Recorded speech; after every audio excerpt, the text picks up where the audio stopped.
You've been lied to for decades.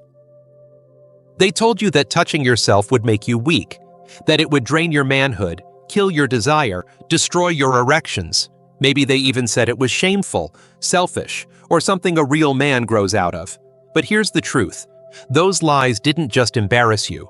They may be slowly damaging your health.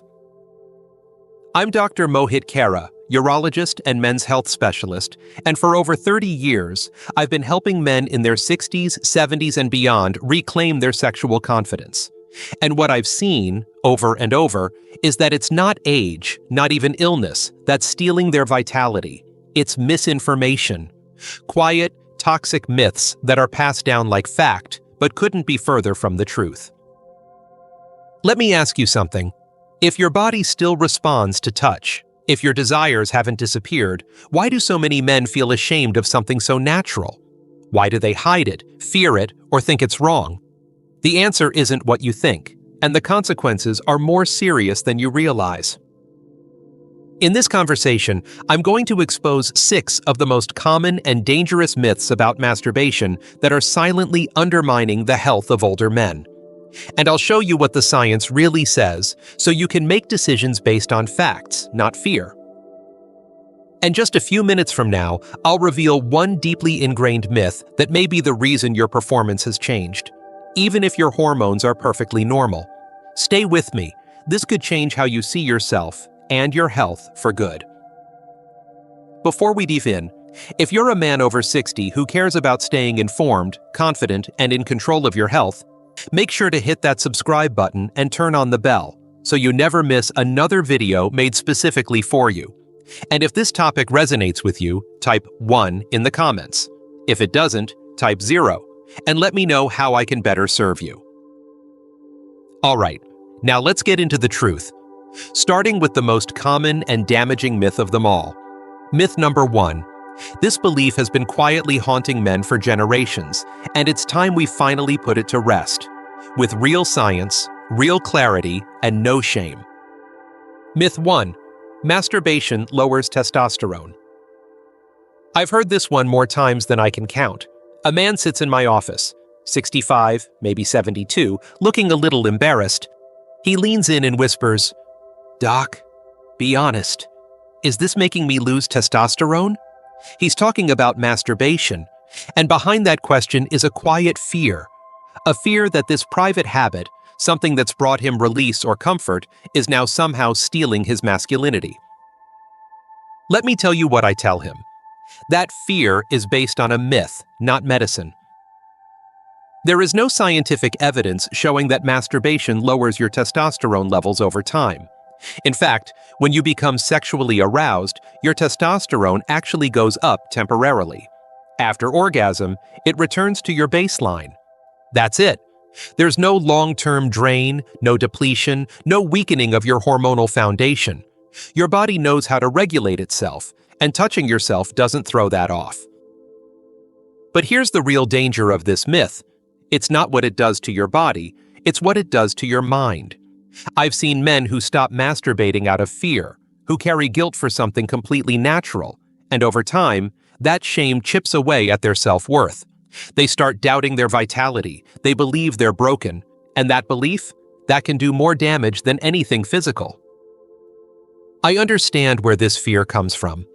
Generations of men were taught that masturbation was something shameful or childish, something to be hidden, but the science doesn't support that. What it does support is this. Healthy sexual expression, whether with a partner or by yourself, can be part of a balanced life at any age. If you're still worried about low testosterone, get it checked, but don't assume that something natural is the cause just because it feels taboo. Now, if that one surprised you, wait until you hear the next myth. It's something so many men believe, especially after 60, and it can shake your confidence in the bedroom even when your body is working just fine. Let's talk about the fear no one likes to admit, the idea that masturbation causes erectile dysfunction. The truth behind that may surprise you even more. If you're still here and this message is resonating with you, go ahead and type the number 1 in the comments to let me know you're listening. Now, let's keep going and dive into the next myth. Myth 2. Masturbation causes erectile dysfunction. This one hits home for a lot of men I talk to, especially those in their 60s and beyond. There's often a moment of hesitation, then the question comes, could this be why I can't get or keep it up? There's usually shame in their voice, like they've done something wrong, and I can feel the weight of that anxiety.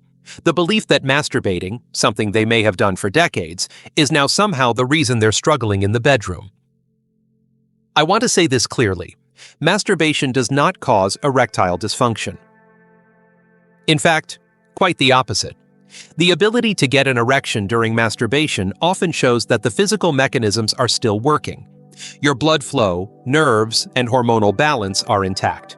If you can get an erection on your own, but struggle during sex, the issue may not be your body, it might be your mind. Now, there is a nuance here that matters. If you've been watching a lot of pornography, especially the kind that's fast-paced or extreme, your brain can get used to that specific kind of stimulation. It's not the masturbation itself, it's the environment around it. And for some men, this leads to difficulty getting aroused by real-life intimacy. It's what we call porn-induced desensitization, and yes, it's real. But that's not the same as saying masturbation is the cause of ED. I've helped many older men untangle this confusion. We look at how they're engaging with themselves. Are they relaxed, rushed, disconnected? Often, just adjusting habits and addressing the mental pressure can bring back function and confidence. The human body is capable of healing and adapting, even in your 70s or 80s. You just have to understand it, not fear it.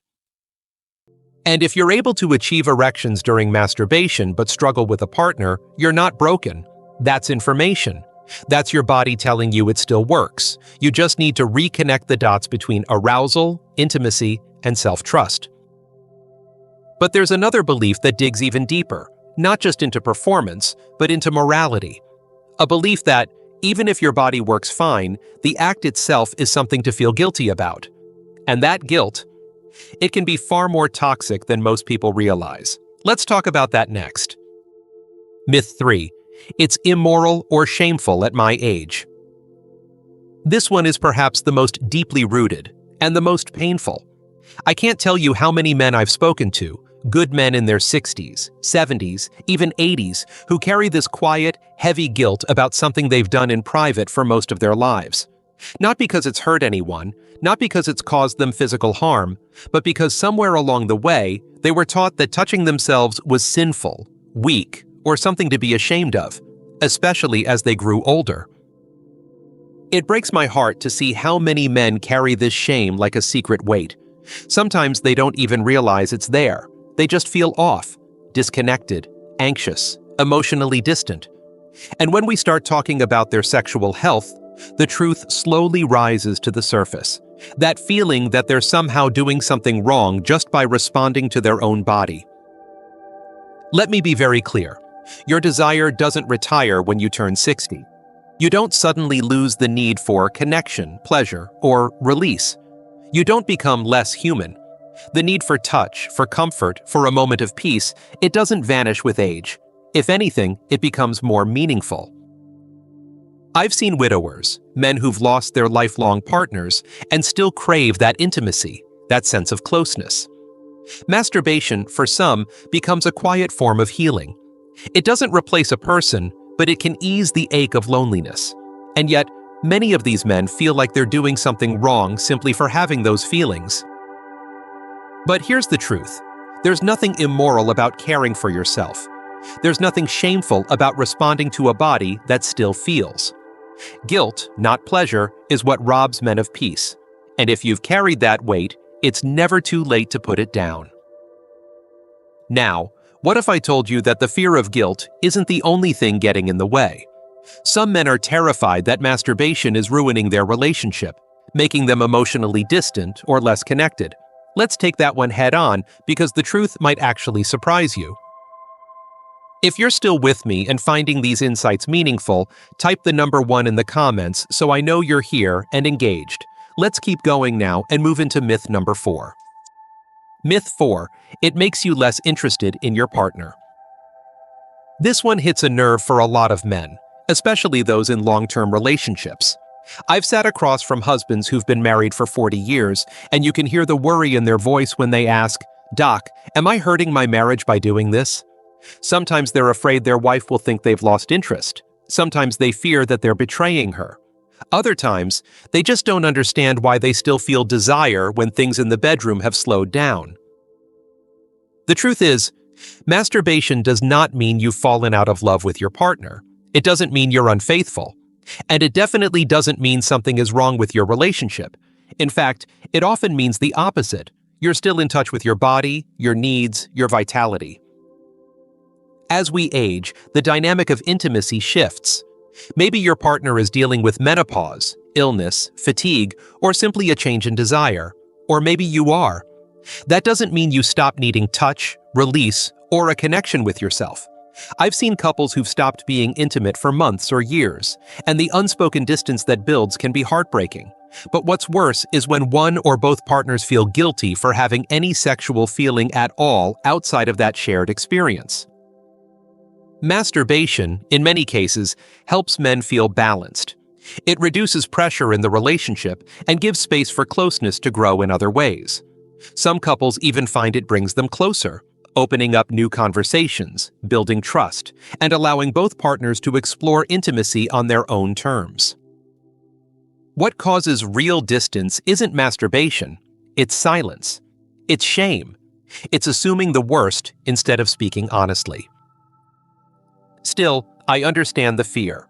When men feel disconnected from their partners, they start questioning everything, including whether something is physically changing in them.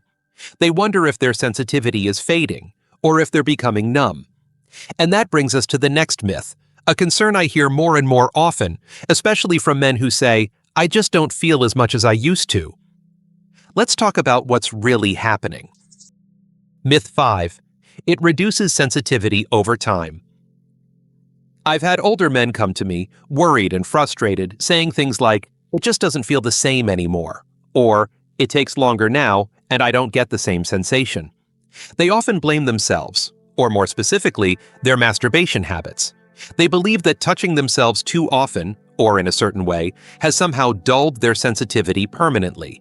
And that fear can become overwhelming, especially when they're already feeling vulnerable about the changes that come with age. Here's what I tell them.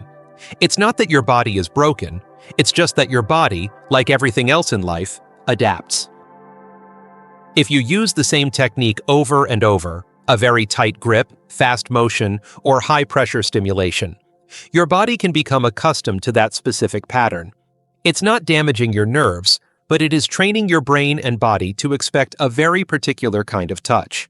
So when you're with a partner, or even when you try something new, it might feel different, less intense, or harder to reach climax. The good news is, this can be reversed. You're not stuck this way. Sensitivity can be improved, but it requires awareness.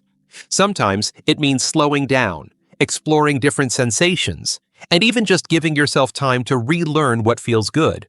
Your nervous system hasn't shut down, it just needs variety and patience. And age plays a role too. Blood flow decreases, hormone levels shift, and responsiveness may naturally change. That's not your fault, it's just part of being human. What matters is how you respond to those changes. Do you give up? Or do you learn to meet your body where it is today, with curiosity instead of criticism? Sensitivity isn't just physical, it's emotional too.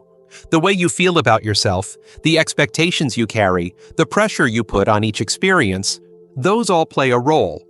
And when you understand that, you stop fighting your body and start listening to it. But for some men, it's not just the feeling they're chasing, it's the frequency. They ask, "How often is too often? Am I doing this too much?" That question is loaded with fear and judgment, so let's tackle it head-on, once and for all. Myth 6. It's harmful if done too often. This is the question that lingers in the back of so many men's minds, but most are too embarrassed to ask out loud. How much is too much? They wonder. And underneath that question is something deeper. Am I still in control? Am I crossing a line I can't see? Let me be honest with you. For the vast majority of men, even those in their 60s, 70s, and beyond, masturbation is not harmful. Not physically, not emotionally, not unless it starts getting in the way of your life. I've had patients who masturbate daily, even multiple times a day, and feel energized, focused, and emotionally at ease. And I've had others who do it less frequently but carry enormous guilt, shame, or anxiety around it. The difference isn't how often, it's how it fits into the bigger picture of your life. If you're skipping social events, avoiding intimacy with your partner, or losing interest in other meaningful parts of life because of compulsive behavior, then yes, it might be time to look a little deeper. And that's not about morality, that's about balance. You deserve a life that feels full, not consumed by one single outlet. Interestingly, I've even recommended masturbation as a tool for some of my older patients, particularly those dealing with chronic pelvic or testicular pain. Gentle, regular release can sometimes help reduce tension, improve sleep, and support emotional regulation. It's not something to fear. It can actually be part of a healthy, self-aware routine. But you have to be honest with yourself. Is this helping you feel better, or are you using it to avoid something deeper? Because the answer to that question holds more truth than any number. And if you've ever wondered whether this private part of your life is something to be hidden, feared, or outgrown, then I hope this has given you a new way to think about it, because what's at stake here isn't just habit, it's self-respect, peace of mind, and your overall quality of life. Now, before we wrap this up, I want to leave you with something important. One final message every man over 60 deserves to hear, especially when it comes to sex, aging, and the power of reclaiming your health without shame. Conclusion. If you've made it this far, I want to thank you. Not just for listening, but for having the courage to confront a topic that most people your age were never encouraged to talk about.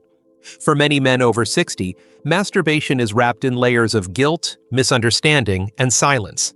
And yet, it remains one of the most personal and misunderstood aspects of men's health. We've walked through 6 powerful myths together. The fear that it lowers testosterone, the belief that it causes erectile dysfunction, the shame that says it's immoral or childish, the worry that it damages your relationship, the concern that it numbs your body, and the pressure that says you're doing it too much.